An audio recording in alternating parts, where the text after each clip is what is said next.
welcome to yet another video. My name is Hanegantete. Thank you very much for stepping by. Thank you very much for tuning in. This is a channel where we do all things wellness. This is a theme series that we're dealing with called Parent-Child Support. This is a platform where I help parents and their children to bring strong and resilient relationships. So, as I've said, my name is Hanegantete. I'm a professional social worker. Whatever that I'm doing, it's things that I've learned in my own journey as a parent. So I'm here just to help parents to make sure that parents do not repeat the same mistakes that I've done in a way to help families to grow stronger and stronger. Thank you very much, royalties. Please don't forget to like, comment and subscribe. This helps the channel to grow. So today I have my notes here. This is the reason why I keep on looking down here. I have my notes. Today we're gonna be speaking about the art of active listening. I'm gonna be speaking on 3 ways to hear what your child is really saying. So the art of active listening is very much important, royalties. If you're gonna grow children that are mentally that have emotional stability, children that are encouraged, that are supported, that are loved unconditionally, active listening plays a huge role. There's a difference in just listening and active listening. In active listening, you hear what your child is saying and you also read their body language. Their body language will even further tell you what they are not saying. Sometimes your child will tell you something, but maybe they are omitting some of the information. But if you are actively listening, you will hear even those things that they are not fully expressing. So it is very much important to be that parent who pays attention to details, who knows when their child is talking the truth and who knows when their child is not telling the truth. You must have that strong relationship to a point of your child knows, Guti, I can lie to other people, I can not tell the truth, but when I speak to mom or when I speak to dad or when I get home, the truth is gonna come out. So you must have that kind of relationship with your child where they know what they can tell anything and everything, and they know what you are the last person who will judge them. You're not gonna judge them. So these are the 3 ways to hear what your child is saying. These are just tips, royalties. The first one says, give your full attention, put away distractions, and make eye contact. Making eye contact is very much important, royalties, even in us as adults. When you speak to someone and they're not giving you eye contact, sometimes it makes you wonder if the person is telling the truth, because eye contact makes you feel this person is here, is in the here and now with me. This person is in the moment. Whatever that we are discussing, they are fully engaged. They want to be here. They want to spend this time with me communicating whatever that we are talking about. So eye contact sometimes make people feel they are not important, or you are not paying attention, or you are not interested in what you are talking about or whatever that you are doing. So make sure you put away all the distraction. If your child is communicating with you something that is very important, you cannot be listening to your child at the same time you are on your phone. Maybe you are responding to emails or you're on WhatsApp. It tells the child whatever that I'm saying is not important to mom. So next time they will feel I might as well find someone else that I can talk to, or someone else that I can share my problems with, because mom is not interested.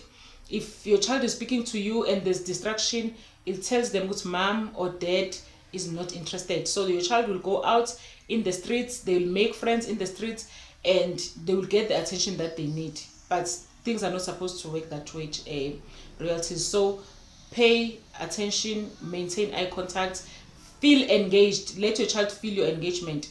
Feel you are in here with the child, in the here and now. So the second one says, paraphrase and reflect. Repeat back what you hear to show understanding. When you paraphrase, you are just making, you want to make sure you've heard your child correctly, and it also communicates to your child you are paying attention and you're interested. Paraphrasing means maybe your child can say to you, I hate mathematics. You don't need to jump at your child and say, why would you hate mathematics? How are you going to pass mathematics if you hate it? You know, you can paraphrase and say, I hear you telling me that your mathematics is not your favorite subject. You are paraphrasing.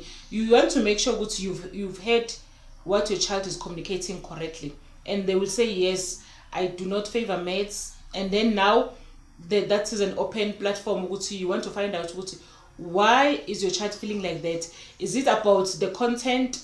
Maybe it's too much for the child. Is it about the teacher? Is it about the environment? Is it about the school? Maybe you can even move to trying to find a tutor for your child, where your child will be taught maths in a different environment, and check, are they still going to feel the same? Is the problem with maths, or the problem is with the environment, or is with the teacher?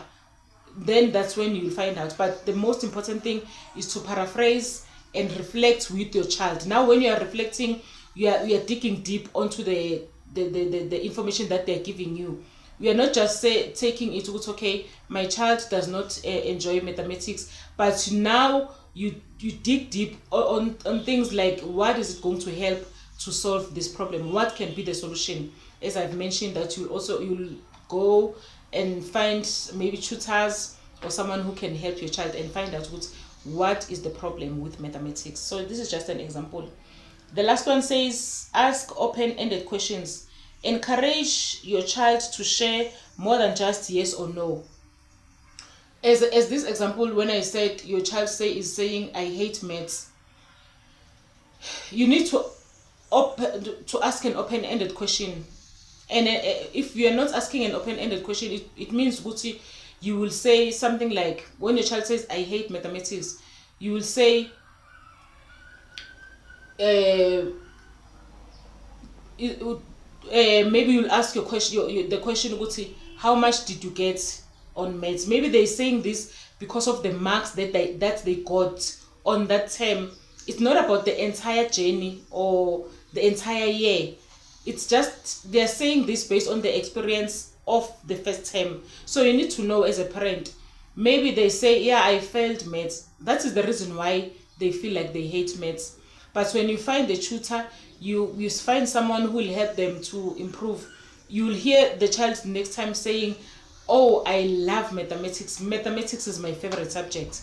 When I said emotions are unrealistic, they fluctuate. Today you are down, the next day you are up, about the same thing. This is what sometimes happens. When our child don't have words to say, Mom, Dad, I need help with mathematics. What can you do to help me to get better marks? They will just say, I hate mathematics. But if you ask open-ended question, that is when you'll find out, oh, they hate mathematics because they didn't achieve the marks they wanted to achieve this term. Or she hates mathematics because she did not understand the content and the concept today or this term. It's not just a lifelong thing. So asking open-ended questions help even your child as you talk further and further based on this topic. You help them to understand, oh, I don't hate maths. It's just that I'm not comfortable or I'm not happy with the results that I produced this term.